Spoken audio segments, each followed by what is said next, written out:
PPCR over the period of implementation so far. And I'm basically going to look at the numbers, just giving you the results by numbers.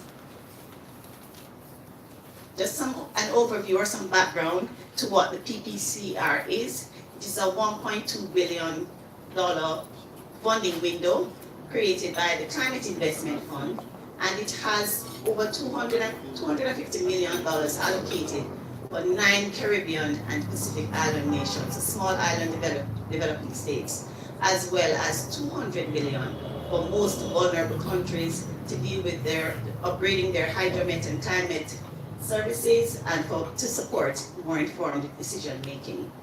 It takes a different approach to project or program implementation. It takes a programmatic approach. So instead of having piecemeal projects here and there that will not have a big bang for the buck, meaning the scale is not, the scale of the impact isn't widespread at the national level or at the sectoral level.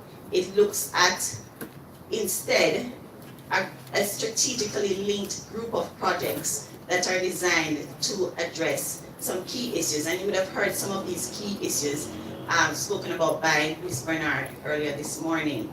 So it first integrates climate resilience into development planning, both at the national level and at the sectoral level. And then it goes on further to fund these plans and projects across both public and private sectors. And you'll see JN Foundation here, JN Small Business Loans here, because there's also a set aside for the private sector to include them into the whole adaptation and resilience building process. So there are 72 developing and middle income countries that are benefiting now from PPCR. And you'll see them displayed on the map, but we want to zero in a little bit more on the Caribbean. There are 6 Caribbean countries in the regional PPCR program. And I want to take the opportunity to acknowledge Dr. Georgiana Gordon-Strong, who manages that whole process through MORI, the Mona Office for Research and Innovation. Okay, there's 6 Caribbean countries, as you see there: Jamaica, Haiti, Dominica, St. Lucia, St. Vincent and the Grenadines, and Grenada. And I won't go into the investment projects, as Ms. Bernard spoke a lot about them in her presentation, but there are 4 investment projects: Improving Climate Data and Information Management Project, the Adaptation Program and Financing Mechanisms for PPCR, and that is being executed by the Ministry of Economic Growth and Job Creation. There is the Promoting Community-Based Climate Resilience in the Fisheries Sector of Jamaica, which was not in the original PPCRs, SPCRs, Ms. Bernard explained earlier, but there was an additional $5 million that was provided for that particular project. And financing water adaptation in Jamaica's new urban housing sector, which is being executed by JN Foundation. Together, the projects amount to a total of $37.45 million in funding. We have over 13 key implementing partners. Please don't kill me if you don't see your agency here. They're listed there: Med Service, Water Resources Authority, JN Foundation, etc. So since 2015, when the first PPCR project was approved, or investment project was approved, we have gone over 1,095 days of implementation. And the reason why we're here today is to basically look back at what we have done over those 1,095 days. We are looking back not because we want to look back, it's fashionable to look back, but we're looking back to see how we have utilized our piece of the PPCR pie, I like to call it. We're looking back because we're accountable to 9 donor countries that fund the PPCR. We're looking back because we want to impact the lives of 2.7 million people in Jamaica. So we want to look back at what we have been doing with our 37.45 million. We want to look at the gaps, the opportunities, lessons learned, synergies, solutions, and challenges. So what are our major achievements? I have the key goals, which I won't go into any detail with because Ms. Bernard also presented on what the key goals of the PPCR program is. But I will look at the results, or selected some of the results, because they're more than what I will be presenting here this morning. But I examine them and look at them on the selected objectives of the various investment projects. So we're improving quality climate information for effective planning and action at local and national levels are concerned. We installed over 35 automatic weather stations. This was done by the Met Service. 1 sea level tide gauge installed at the Montego Bay Pier. 31 intensity rain gauges. 1 real-time data hydromet system. A situation room which Micheal R.A. will tell you about later. Very bossy situation room. And 12 soil moisture probes installed.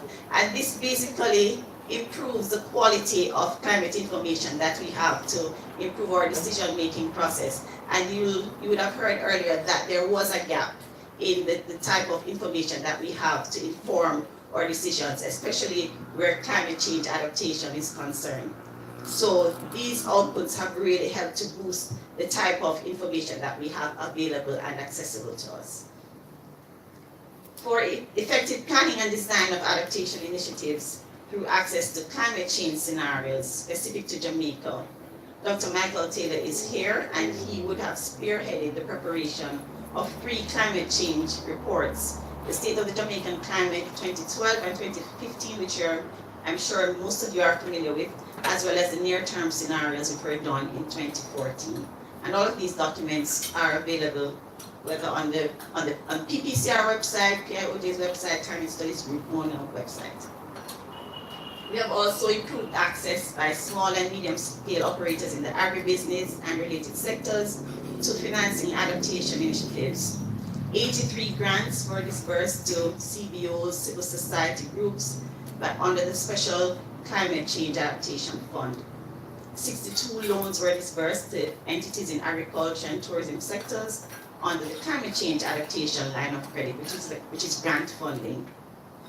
Over 4,000 square meters of greenhouse was developed on the climate smart cropping systems, and 409 cubic meters of post-harvest cold storage capacity was built.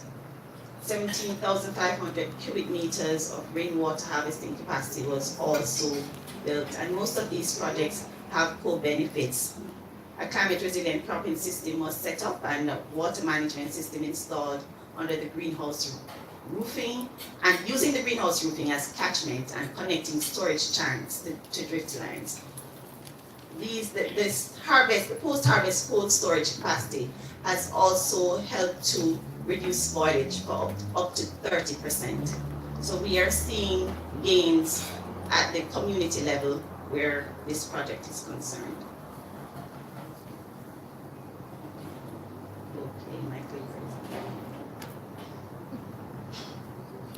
Okay. We also have a knowledge management component under the SPCR, where we're trying to increase awareness of climate change as well as improve knowledge or attitudes and behavior towards climate change. So we launched our PPCR communication campaign last year with the slogan, "Smart and steady, get climate ready." We're also introduced to our little mascot, Barry the barometer. And we have also done a number of editorial pieces about PPCR projects. We have trained members of mainstream media, as well as communication persons within corporate and government sectors in communicating climate change and disasters. A number of flyers, brochures, etc. were developed and disseminated at various exhibitions, workshops, and events island-wide. We have also trained our climate change focal points in climate change sensitization sessions. We have also built our presence on social media with over 200 Facebook followers, and these numbers will increase as we go along because the communications campaign was just launched last year. over 700 Instagram followers, and over 3,000 visitors to our PPCR website up to October 2018. We have also sought to build awareness about building climate resilience in the housing sector, where water efficiency is concerned.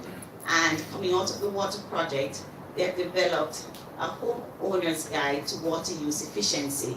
And this basically contains information to help householders to manage their water usage, as well as increase their overall knowledge on climate change. They have also participated in a number of awareness-raising exercises, and over 1,500 members of the public have been informed about water conservation, about the implications for climate change on our water resources, and they have also distributed a number of water efficiency kits to encourage the public to start to take water conservation seriously in light of climate change threats.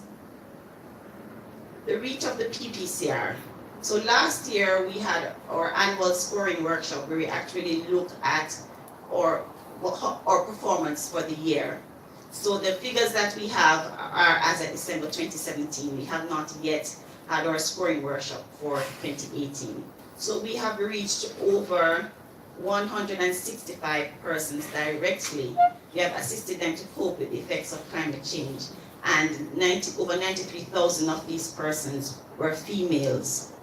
Through our financing mechanisms, we have assisted over 150 households, and 3,711 households benefited from the Special Climate Change Adaptation Fund. We have also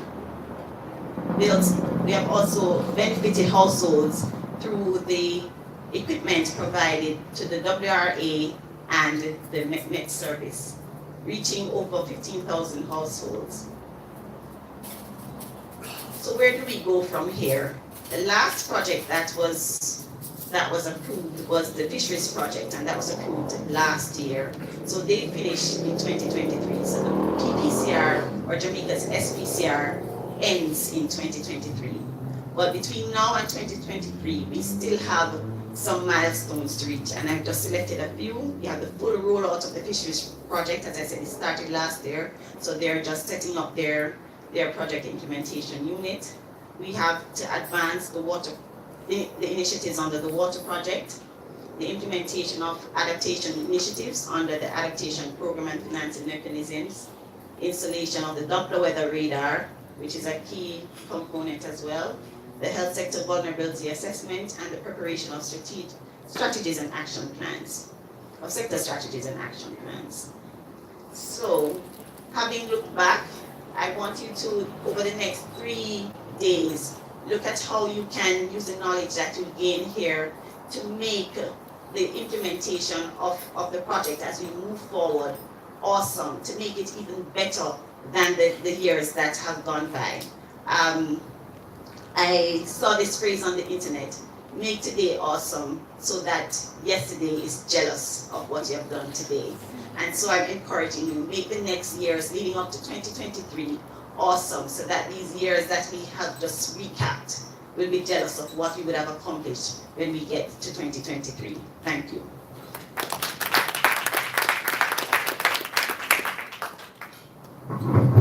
That was an awesome presentation, Nadine. Thank you. Thank you. Thanks again. All right. I'm now going to ask or invite Professor Micheal Taylor to set up. Which table has something to share based on this presentation? You have something here on IT? What do you want to share with us? Sorry. And why don't you take the mic and then walk to the other? Are it all results?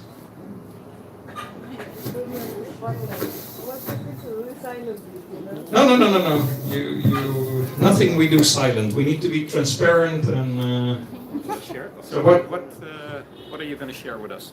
Well, I think I have one of each, or almost. Good. So I have a challenge, and that is that I feel, and this is my personal opinion, that the water project is not visible enough in public spaces. Okay. So I I was reading a little bit about the experience of Africa, because they've been, dealing with a lot of drought. And from the moment you arrive in Africa, in South Africa, in the airport, you see everywhere signs about water efficiency, water saving. You can see it in public spaces, in the buses, everywhere. So I thought maybe there's a challenge there. We're not, being visible enough. Yep. Then I see an opportunity about since the communications. There's a word there that I cannot Sensitization. pronounce. I'm sorry. Sensitization. I can write it, but I cannot pronounce it for some reason. So I was thinking, we should empower more community champions, like beneficiaries, to talk on behalf of the projects. Instead of us always, of course we have to do what we need to do, but I would like to see a change there of people taking ownership and speaking on behalf of the projects. Then I see another challenge, which is the tourism sector, especially, the small hoteliers and, operators. And I think we spoke a lot about this with Claire, about the opportunities, the challenge there, and the opportunities. The challenge is that the tourism sector is underserved. But I'm not talking about the big resorts. I'm talking about the smaller, the boat operators, the catering, or the people that, bring produce or whatever. So that's something, an opportunity there to expand the tourism sector to those services that are related to tourism. And then I see, maybe a solution. I was thinking about the rainwater harvesting national program in Grenada. It's Grenada maybe, or one of the Eastern Caribbean countries that have a national program. So the government, supports every household to have some kind of rainwater harvesting installed, or, developing the communities in the churches in everywhere. So that's what I was thinking. Thank you. Great. Thank you. Thank you. Then we have a input here from Delando. Good day, everyone. And so, very laudable presentation. We have a result here. Through the improving climate data and information management, it is commendable that you were able to install 35 automatic weather stations to fill the much needed gaps we had across the island.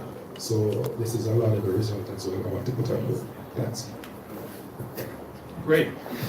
I'm sure you have many more, and we're not going to forget them. But we also have Professor Micheal Taylor ready to deliver his presentation. So I'm going to invite Professor Micheal Taylor to do your presentation. I'm not sure why this microphone is behaving so.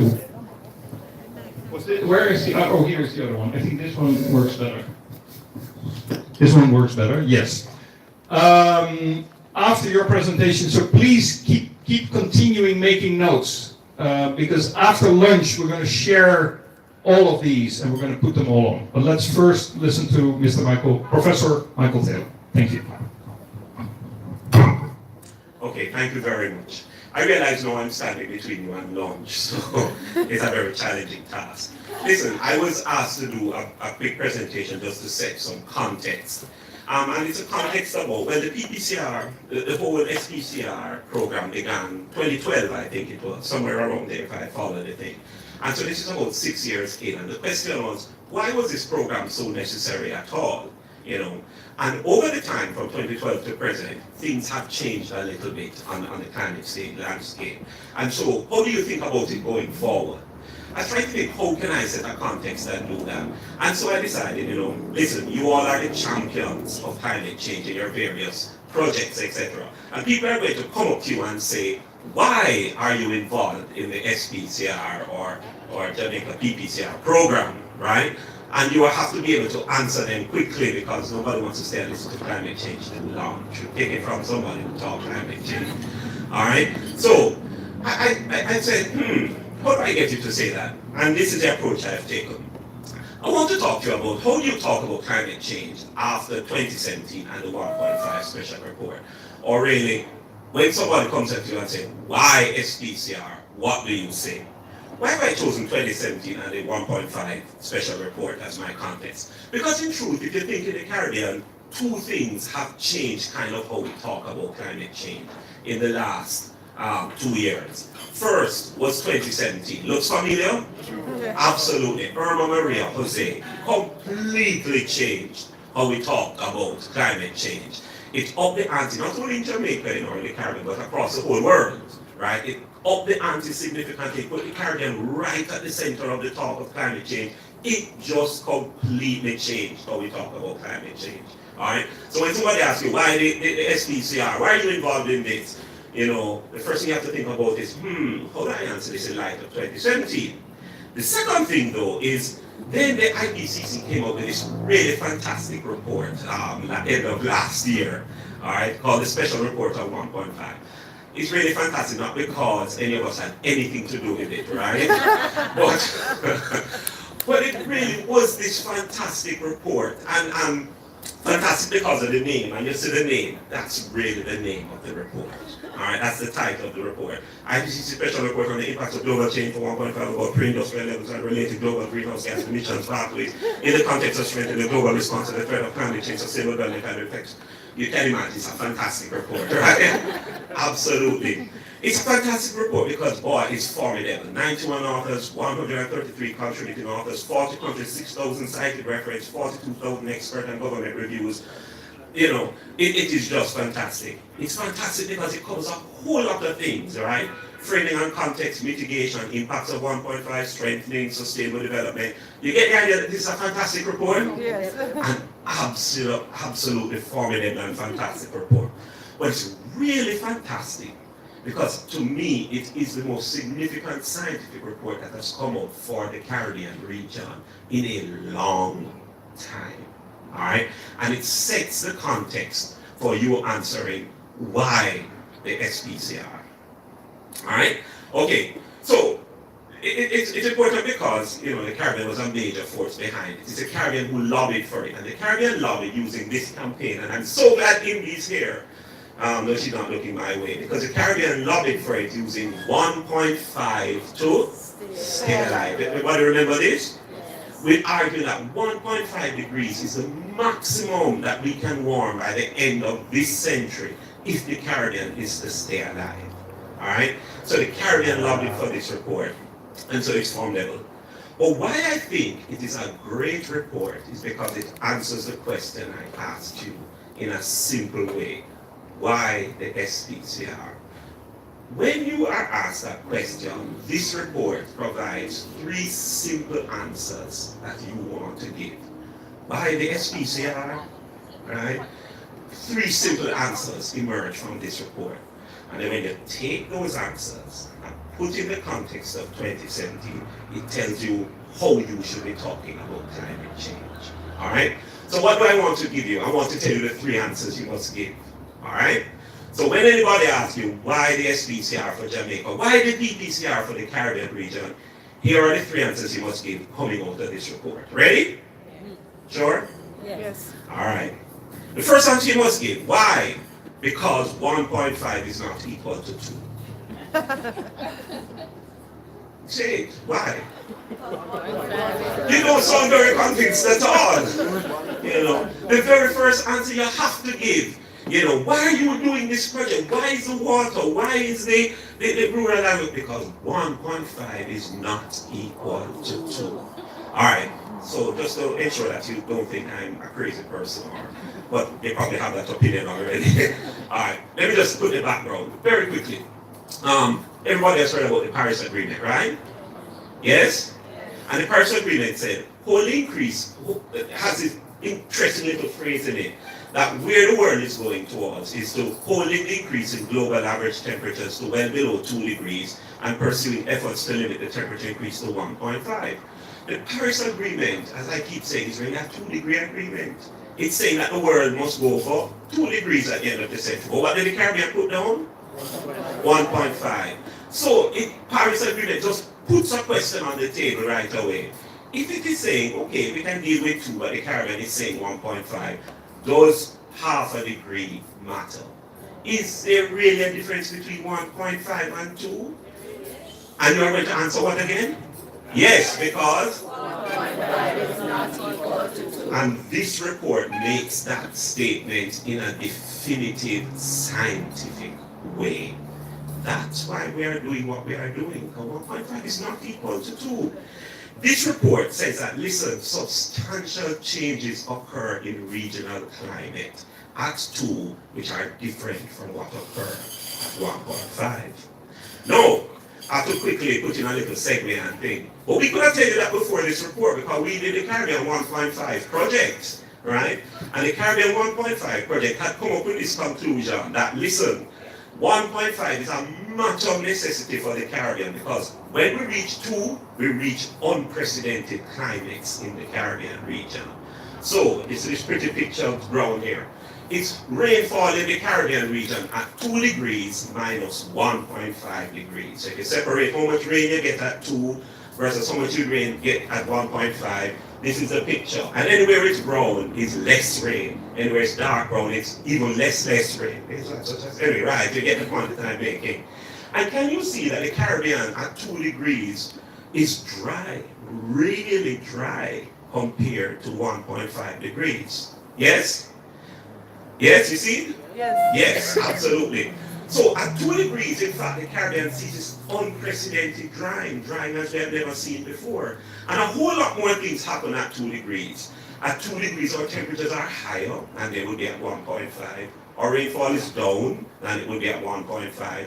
Warm spells increase than over what you would have at 1.5. Hot and dry days, consecutive hot and dry days, we can't deal with them, but they go up at 2 versus 1.5, and drought increases. Can you see that at 2 degrees we are into an unprecedented climate? Yes?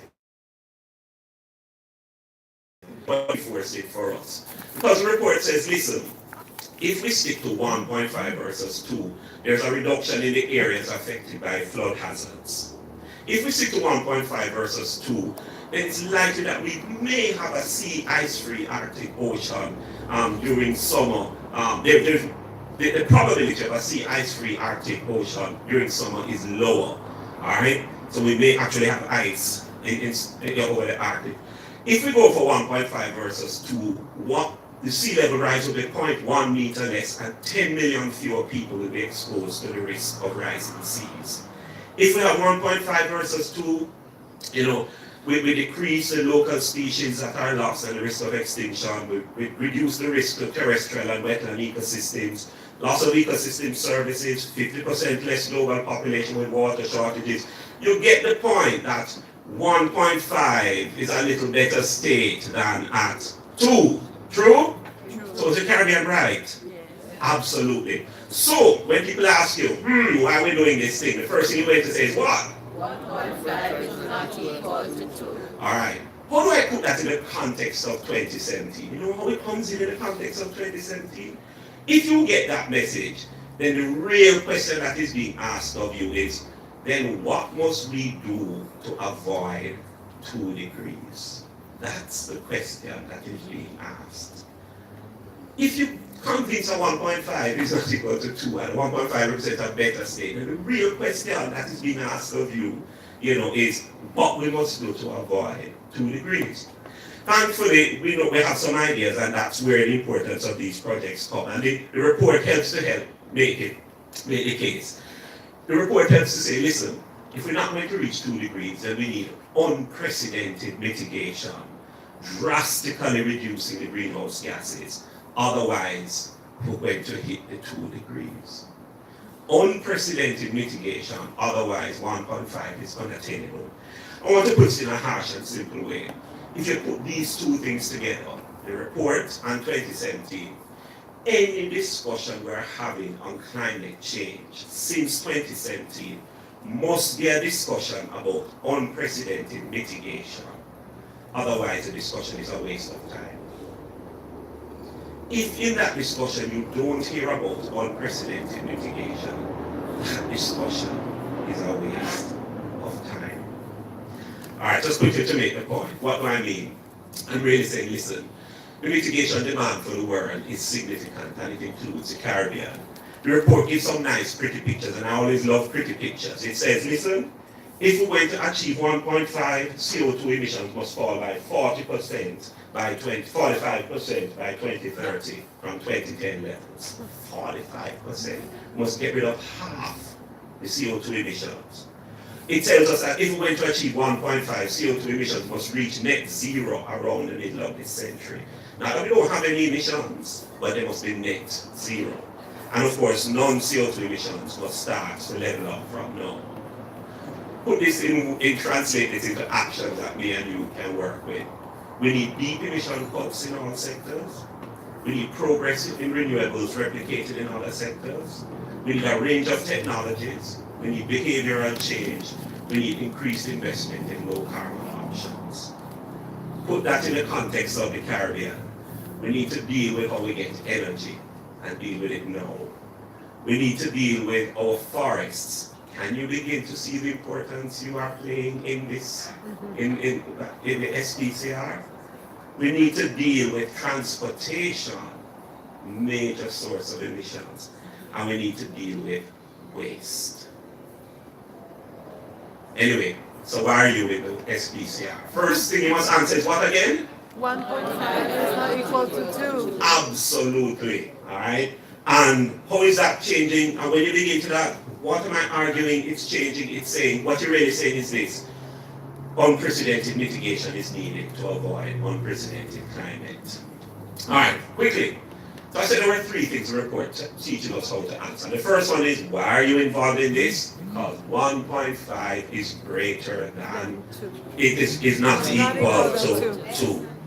The second reason then is, because 1.5 is greater than 1.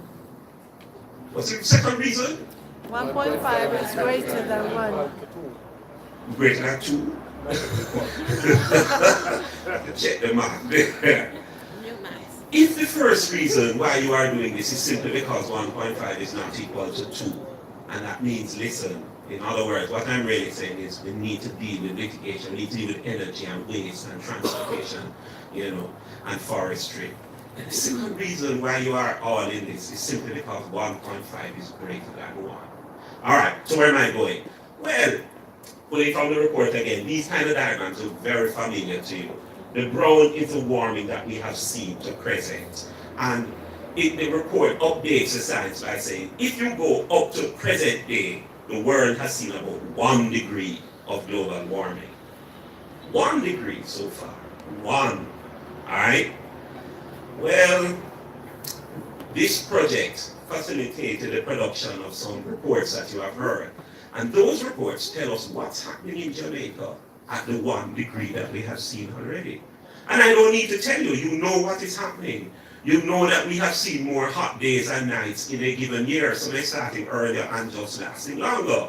True? Yes. We know that we are seeing more intense rainfall in an event. True? Yeah, when it rains, it just rains. Right? We know that we have seen more climate extremes in recent times. That's what the reports from this project have said. And we know that we have seen higher sea levels. So we already know from this SPCR project what 1 degree is doing. Well, the second thing that the thing is telling us, well, the target we are going for is greater than that 1 degree and everything that we have felt already. So this report makes a clear statement that a 1.5 world, which we are arguing is a better world than 2, is still not such a great world because it is greater than the world we are presently living in. So it tells us some very interesting things, and I just pulled out some of the things for the small island. It tells us that at 1.5 compared to now, small islands are projected to experience multiple interrelated risks. And the problem is the interrelated risks. So it's risks to water and at the same time risks to agriculture, or how you want to put it in the science world. At the same time that you're experiencing intense rainfall in an event, you're experiencing drought. And at the same time you're experiencing drought, you're experiencing sea level rise. And it's the multiple interrelated risks that are the problem. And they increase at 1.5. Alright? That projections of increased frequencies of the most intense storms will happen at 1.5. That there will be greater impacts from sea level rise, including salinity of coastal groundwater, salinization of coastal ground, increased flooding and damage to infrastructure at 1.5 compared to now. Why are we going for 1.5 again? Anyway, right. That there will be increased risk for tourism that is dependent on the seasonality of sun and beach. All of this is in the report. That at 1.5, long-lasting or irreversible impacts will happen, and the one that I pull out, coral reefs, for example, are projected to decline by 70 to 90% at 1.5, the target we're going for. And there will be large projected impacts on economic growth, with the largest impacts expected in the tropics. But I could have told you all of that already from the Caribbean 1.5 project. Because the Caribbean 1.5 project already showed that there will be less hydropower available, diminished agricultural productivity, and the cost of damages from events will be 2 to 3 times higher at 1.5 than present. So why are we doing this? We're doing it because 1.5 is not equal to 2, but we're also doing it because 1.5 is greater than 1. Put that in the context of 2017 then. You know what I'm really saying? In the context of 2017, we are being asked a question. What must we do to live with 1.5 degrees, since that's the target we are saying should be achieved? And so when you ask that, see that 1.5 is greater than 1 in that context. This report also helps us answer. It's saying, listen, unavoidable adaptation is required. Otherwise, 1.5 is unlivable. Can you see now the role you are playing in the SPCR, PPCR project? We have to adapt. Because if we don't adapt, even the goal that we are asking the rest of the world to live with, we can't live with it. Or, put it harshly, every discussion on climate change since 2017 must be a discussion also about unavoidable adaptation. Otherwise, it's a waste of time to discuss it. What kind of things must be in that discussion? It must be that adaptation is unavoidable across every sector. So we need to expand the number of people we are talking to. It's not a choice of sectors. Everybody has to adapt. What must be in the discussion? That adaptation has to take many forms, and it's going to be context specific. So if you want to reduce the risk to natural and managed ecosystems, maybe ecosystem-based adaptation, maybe ecosystem restoration. If you want to reduce the risk of sea level rise, maybe coastal defense, etc. Risk to health, irrigation, social safety nets, you can see that the range of options has to be discussed. In urban areas, green infrastructure, sustainable land use, sustainable water management. And then there are some things we must begin to bring into the discussion, that even unavoidable adaptation will have limits. Adaptation is going to get more and more challenging at higher temperatures. So even the work you're doing now, it may get harder to do it as the temperatures increase. So there are limits to adaptive capacity, and some of them do exist at 1.5. Or put it in the last statement, adaptation is important to reduce the negative impacts on climate change, but adaptation measures on their own are not enough to prevent climate change impacts. Okay, so anyway, I think you get the point. So people are going to ask you, why are you involved in this thing? And you're going to say, first of all, at what? 1.5 is not equal to Right, 2. and really what you're saying is that since 2017, if you're having a discussion, it must involve unprecedented mitigation to deal with an unprecedented climate. Yes? Yes. And then you're going to say, they're not convinced you, you're going to say, because? 1.5 is greater than 1. Right, and really what you're saying is that, listen, unavoidable adaptation has to be done has to be part of the conversation. This is why we are doing what we are doing. One more. So you know, lastly, you must say, so if you must say that 1.5 is not equal to 2, and you must say, well, because 1.5 is greater than 1, you're really doing this because 1.5 multiplies the issues. What on earth am I talking about? Achieving and living in a 1.5 world asks us to change our conversation quickly to include other things that I think we are contemplating now. It muddies the water even if we are going for 1.5. Let me try to explain it a little better. This report and what we have been through in 2027 really throws down a gauntlet. It's saying that, listen, some of the questions we are debating still have been settled. They are already settled. We don't need to debate anymore if climate change is happening. 2017 settled that for us. We don't need to debate is it impacting us in the Caribbean. Boy, everything we live through it settled that. Do we need to debate will it continue to happen? No. Will its impacts continue? Yeah. We see it every day. Is adaptation a necessary part of our response? Yes. Absolutely. Should the Caribbean pursue mitigation? Yes. Is it and will it affect quality and standard of living in the Caribbean? Yes. We're done with that debate, and so we are finished with that debate. Alright? We are no longer answering that. However, there are some new issues that come on the scene, and this report suggests that as we get a greater global understanding, there are new troubling issues that we have to come quickly to terms with so we're not left behind, and so that the projects you are doing are effective and really make a difference. This is now the looking forward. Alright? I could tell you that there are some science issues that we now have to deal with, and that's for us at the university to explain. And very quickly, if I was to bring up some of the science issues, I would bring up something like overshoot. I love pretty pictures. Yes. So this is what we have seen already, yes? Yes. And we want to get to 1.5. But to get to 1.5, we may actually have to go above it and come back down. But if I go above it, then I may actually hit 2 or higher to come back down. Alright? And the world, we are saying must go to 1.5, and the world will say to us, okay, we'll go to 1.5, but we can't slow down exactly right now and take 45%. So let us go above it and then we begin to go back down. So that's a complicated issue, because then you have, how much above it can we go? Because if we reach 2, then we hit the thing that we were trying to run away from.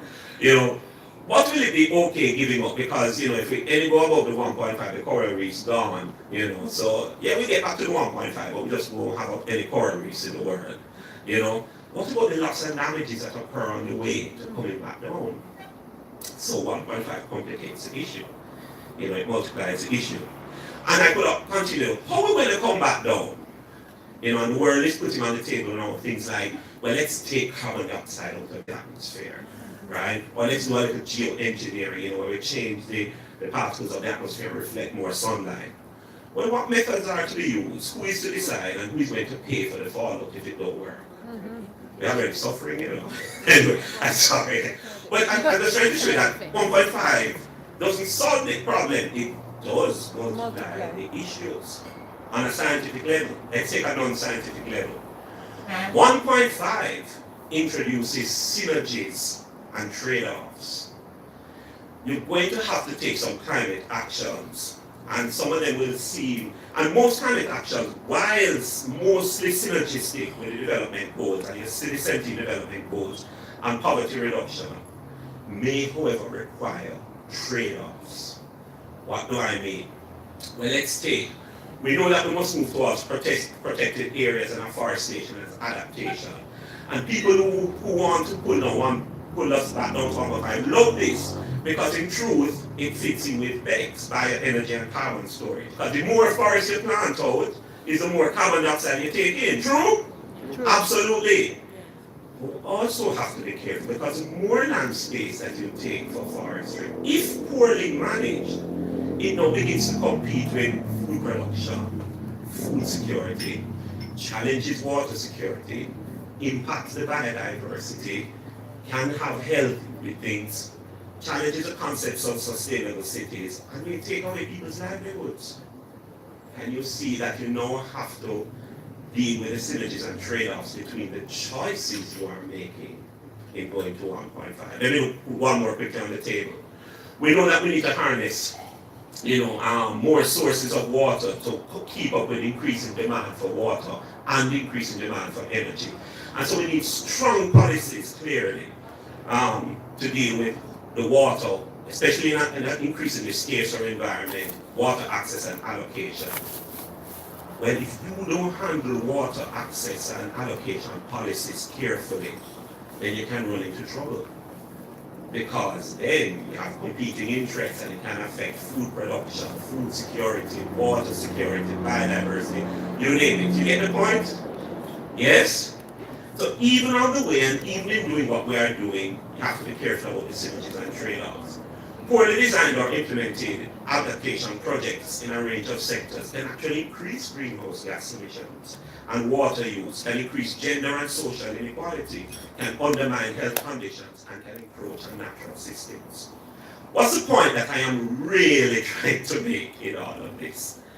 I'm trying to say that, if you take this report, it makes it clear that if we're going to achieve and live in a 1.5 world, we need careful consideration of the climate choices that we are making, and make sure that these actions end up being consistent with the Sustainable Development Goals and poverty reduction. Can I argue that's the beauty of your being a part of the SPCR, because it's grounded within the 2030 vision, which is in itself grounded within the Sustainable Development Goals.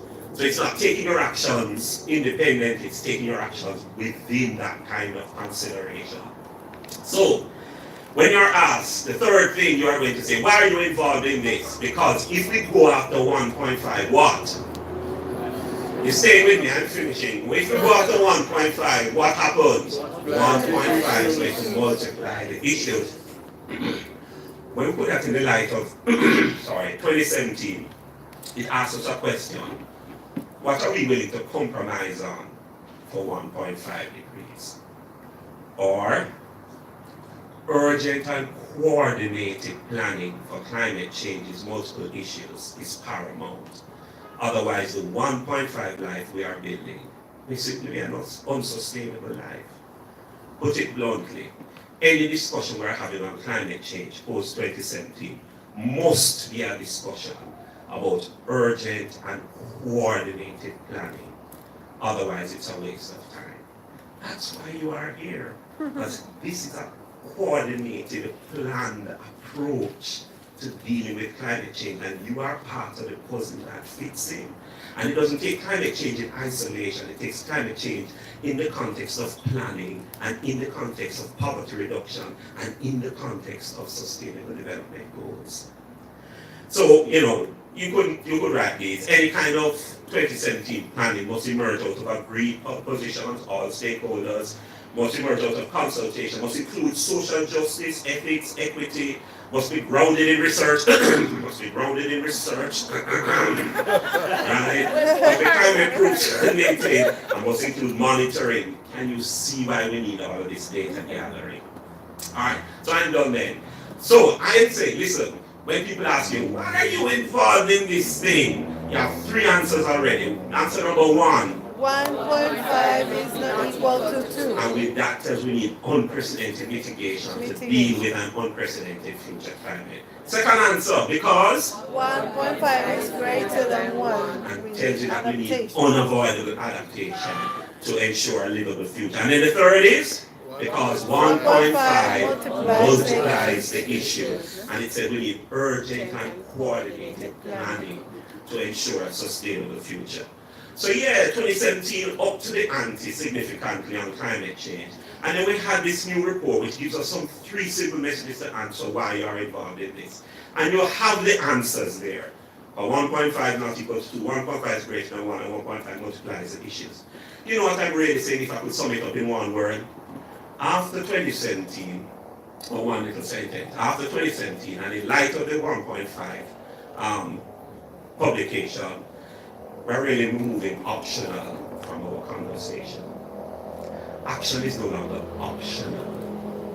responding to climate change is no longer optional. It's not if we feel to do it, or anything like that. It's a must. And that's what 2017 and the report has said to us. So I'm done. So again, why are you involved in this thing? Because 1.5 is not equal to 2. and 1.5 is greater than 1. and 1.5 multiplies the issue. well, you're a great student. Thank you.